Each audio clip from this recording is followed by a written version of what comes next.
Hello students, today we are going to study Honeycombs chapter number 3, Gopal and the Hilsa fish for class 7th. Okay, this is the story about a wise man whose name was Gopal, and once upon a time a king of his estate who has checked Gopal's intelligence about giving a task, and about this giving a task through his task he said to the Gopal that he goes to his state and do some tremendously kind of things like to get the hilsa fish without talking to anyone. And when Gopal brought out that hilsa fish without talk to anyone, then king very much surprised, and then he rewarded also. So how did this happen?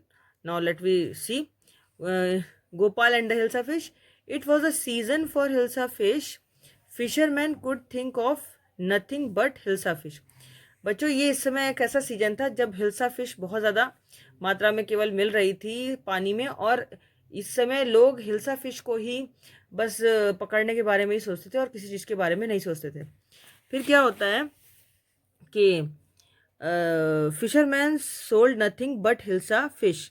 Fisherman जो थे जहाँ जहाँ भी देखो वो बस hilsa fish को ही बेचते रहते थे. अब देखिए यहाँ पे क्या कह रहा है, come by the price of hilsa is down today. अब एक दुकानदार कह रहा है दूसरे व्यक्ति से कि आओ और यहाँ हिल्सा फिश लेके जाओ, आज हिल्सा फिश बहुत सस्ती है.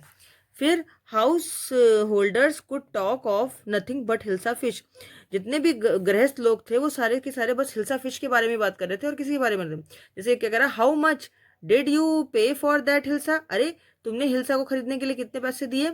You wouldn't believe it if I told you. अरे तुम बिल्कुल यकीन नहीं करोगे अगर मैं तुम्हें बताऊंगा कि हिल्सा फिश बहुत सस्ती मिली है. Then this is the talk, and in the palace too the courtiers could discuss nothing but hilsa fish. And your majesty, you should have seen the huge hilsa I caught it was. अब राजा के दरबार में भी क्या हो रही है, बस हिल्सा फिश के बारे में ही बात हो रही है. और वो कह रहा है एक दरबारी कि अरे महाराज, आप नहीं जानते मैंने हिल्सा फिश पकड़ी है. आपको यकीन नहीं होगा हिल्सा फिश के बारे में कि हिल्सा फिश कितनी सस्ती भी मिल रही है इस समय. अब राजा बेचारा बोर हो जाता है. राजा get monotonous in this condition. राजा क्या कहता है, स्टॉप इट, चुप हो जाओ. मेरे राज्य में तो केवल हर जगह हिल्सा फिश के बारे में बात हो रही है. अब राजा इसे जान के बड़ा गुस्सा होता है. आर यू अ कोर्टियर और अ फिशरमैन. क्या तुम एक दरबारी हो या फिर तुम एक मछुआरे हो जो हर समय हिल्सा फिश के बारे में बात करते रहते हो. फिर आगे देखो क्या होता है. The courtier fell silent with downcast eyes. The king felt guilty. अब दरबारी की जो बात पे राजा उसको डांट देता है, तो दरबारी को अपनी थोड़ी गिल्टी फील होती है. लेकिन राजा कहता है, I am sorry I lost my temper, it is the season for hilsa fish and no one. यानी कि मैं जानता हूँ इस समय की हिल्सा फिश का सीजन है, लेकिन हर एक व्यक्ति जिसको देखो वो हिल्सा फिश के बारे में बात करता था और किसके बारे में कोई बात ही नहीं करता. ऐसे भी क्या है, not even Gopal can stop any one from talking about hilsa fish, not even for 5 minutes. Oh I think I could your majesty.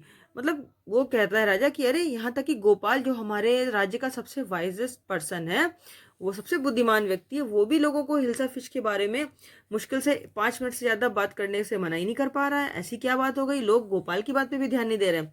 Then let me see you buy a huge hilsa and bring it to the palace without anyone asking you a word about it. अब राजा एक task देता है गोपाल को. क्या कहता है कि जाओ और तुम मेरे लिए जो है हिल्सा फिश पकड़ के लाओ, और जब तुम हिल्सा फिश लाओगे तो वो किसी से कोई उसके बारे में कोई बात नहीं करोगे, बिना किसी उसके बारे में बात किए तुम हिल्सा फिश को मेरे दरबार तक लेके आओगे. I accept the challenge your majesty. Gopal कहता है ठीक है महाराज, मैं आपकी ये चेतावनी स्वीकार करता हूँ. अब चले देखें आगे क्या होता है. ये चुनौती थी उसको स्वीकार कर लिया राजा उसने, गोपाल ने. अ फ्यू डेज लेटर, कुछ दिनों बाद, why is your face half shaven, I am dressing up to buy a fish. अब गोपाल क्या करता है, गोपाल कुछ दिनों के बाद क्या करता है, उसकी बीवी पूछती है, अरे तुमने ये आधी दाढ़ी क्यों बना रखी है, आखिर ऐसी क्या बात है. तो यहाँ पर क्या कह रहा है गोपाल कि अरे तुम्हें नहीं पता मैं मछली खरीदने जा रहा हूँ. अब गोपाल की पत्नी क्या करती है, what's the matter with you, why are you sharing yourself with Ash. अरे ये तुमने क्या किया, अपनी शेविंग को हाफ कर रखा और अपने ऊपर ये राख क्यों लपेट रखी है. I told you I am dressing up to buy a hilsa fish, मैंने तुम्हें बताया ना कि मैं हिल्सा फिश खरीदने जा रहा हूँ. Listen to me please, you can't possibly go out in those disgraceful rags. What are you up to. अरे तुम मेरी बात तो सुनो, उसकी बीवी कहती है गोपाल से, अरे तुम मेरी बात तो सुनो, तुम ऐसे नहीं जा सकते इन फटे पुराने कपड़ों में, क्या कर रहे हो. How many times must I tell you women I am out to buy a huge hilsa fish. अरे अरे तू महिला, मैंने तुझे बता रखा है, सुनती क्यों नहीं. अरे मैंने तुझे भगवान कितनी बार बता रखा है कि मैं कहीं नहीं जा रहा, मैं हिल्सा फिश खरीदने जा रहा हूँ. It's happen to him, he is gone mad. उसकी पत्नी सोचती है गोपाल की, ये तो लग रहा पागल हो गया है, पता नहीं क्या करने जा रहा है. फिर आगे देखो क्या होता है. आगे क्या होता है. Gopal bought the hilsa fish and started walking towards the palace. Mother look at that man, isn't the comical. अरे गोपाल क्या करता है, हिल्सा फिश सीधे खरीदता है और सीधे सीधे कहाँ जाने लग जाता है, राजा के पैलेस की तरफ जाने लग जाता है. तो उसी समय एक बच्चा भी देखो उसको बोल के, लोग उसको बड़े मतलब आश्चर्य से बड़े सरप्राइज होकर देखने लग जाते हैं. और उसमें एक बच्चा बोल रहा है देखो यहाँ पर कि अरे मम्मी वो देखो, ये आदमी कितना फनी लग रहा है देखने में. अब उस गोपाल को लोग देखते रह गए और उसके बारे में बात कर, अब सब लोग हिल्सा की बात भूल जाएंगे, अब गोपाल को ही देखने लगे. He must be a madman, मुझे तो वो आदमी पागल लगता है. Hush, I think he is a mistake, मुझे तो लगता है कोई जासूस तो नहीं है ये जो इस तरीके से विष बना के घूम रहा है. फिर when Gopal reach the court, what do you want. I want to see the king. अब गोपाल जब महल पहुंचे तो कहता है राजा दरबारी से, राजा दरबारी पूछते हैं तुम्हें क्या चाहिए यहाँ पर. तो गोपाल कहता है अरे मुझे राजा से मिलना है. You can't see the king, get away with you. Gopal began to dance and sing loudly. जब दरबारी कहता है नहीं तुम महाराज से नहीं मिल सकते, चलो जाओ यहाँ से, तो गोपाल कहता है, अब गोपाल ने क्या किया, वहीं राज दरबार के सामने ही महल के द्वार के सामने क्या करा उसने, अब उसने नाचना और गाना भी शुरू कर दिया. फिर क्या होता है बच्चों, फिर देखो इनसाइड द पैलेस, अब महल के अंदर, द मैन इज क्रेजी, अरे आदमी पागल हो गया है, throw him out at once, इसको बाहर निकाल दो. I want to see the king, let me in. अरे नहीं नहीं, मैं महाराज से मिलना चाहता हूँ, मुझे अंदर जाने दो. Bring that man to me at once, yes your majesty. अब राजा क्या करता है, अपने दरबारी को आगे देता है और कहता है पहरेदार से जल्दी उस आदमी को तुम अंदर भेजो, जाओ उसको लेके आओ. Gopal was brought before the king. अब गोपाल को राजा के सामने लाया जाता है. इट्स गोपाल, लोग उसको देख करके बड़े सरप्राइज जाते हैं, अरे ये तो गोपाल है, ये कैसे इसने अपनी फनी शक्ल सी बना रखी है. अब आगे क्या होता है देखो, the man has lost his mind. दरबारी आपस में बातें करते हैं, लग रहा है राजा के मंत्री भी बातें करने लग रहा है इसने अपना संतुलन खो दिया है.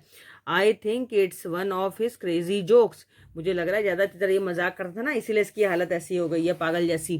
फिर देखो क्या होता है, all right Gopal out with it, why are you dressed up in this ridiculous fashion. महाराज क्या कहते हैं, महाराज कहते हैं राजा, अरे ठीक है गोपाल मैं समझता हूँ, लेकिन तुमने ये अपनी ड्रेसअप ऐसे क्यों बना रखी है, इस तरह तुम पागल जैसे मूर्खतापूर्ण जैसे कार्य क्यों कर रहे हो. Your majesty you seem to have forgotten something. अरे महाराज लग रहा है आप कुछ भूल रहे हैं. फॉरगेटन समथिंग, क्या भूल रहा हूं मैं. तब वो गोपाल दिखाता है, कहता है strangely enough no one seems to be interested in hilsa fish today.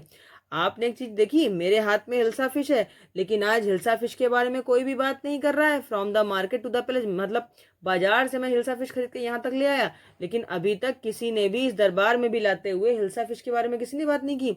सब बस मेरे को ही देख रहे हैं. Not a soul has spoken a word about hilsa fish, यानी कि उन्होंने एक शब्द भी हिल्सा फिश के बारे में नहीं बोला, सिर्फ सब लोग मुझे ही देख रहे हैं. इसका मतलब क्या है, only then did the king remember the challenge he had thrown to Gopal. अच्छा, अब राजा बोला, अच्छा तभी तो तुमने ये चुनौती स्वीकार कर ली थी, इसीलिए जो है तुम ऐसा वेश बना के घूम रहे थे. Ha well Gopal, congratulations, you have achieve the impossible once again.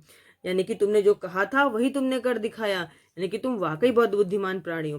तो बच्चों इस स्टोरी का मतलब क्या है, इस स्टोरी का मतलब ये है कि जब लोग कभी किसी एक ही चीज पर कॉन्सेंट्रेट हो जाएं तो उनका ध्यान बटाने के लिए हमें क्या करना पड़ता है, कोई दूसरा ऐसा काम करना पड़ता है जो हमें यूनिक दिखाए, यानी कि हमें एक रेबल बना के प्रस्तुत करे, हमें यानी कि दूसरों से कुछ अलग हटके जो लोग काम करते हैं उन्हीं की तरफ सबका ध्यान जाता है. यही इस स्टोरी का एक मॉरल है कि when a rebel done something very strange to others, then he always attract the attraction of others, or he attracts always the attention of others towards him. समझ में आया. तो बच्चों यहाँ पर ये स्टोरी फिनिश होती है। I hope that you have enjoyed this story very much and